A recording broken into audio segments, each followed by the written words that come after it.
સંત મળી. હે પામ્યા રે ભવ જળ પાર શ્રી હરિ સંત મળી. હે પામ્યા રે ભવ જળ પાર શ્રી હરિ સંત મળી. સ્વામી, આપ ભગવાનનું સાક્ષાત સ્વરૂપ અને આપે અમને દર્શન, પ્રસાદી, વાતો અને મળવાનો અનેકવાર લાભ આપ્યો છે.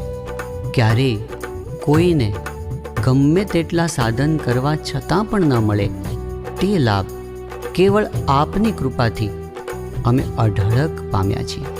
જન્મો જન્મથી અમે યમ યાતનાઓ ભોગવી છે, યમના હાથે માર ખાધો છે. પણ હવે આ વખતે તો આપની પ્રાપ્તિના બળે અમે યમના માથે પગ મૂક્યો છે. આપના પ્રત્યેની અનન્ય નિષ્ઠાથી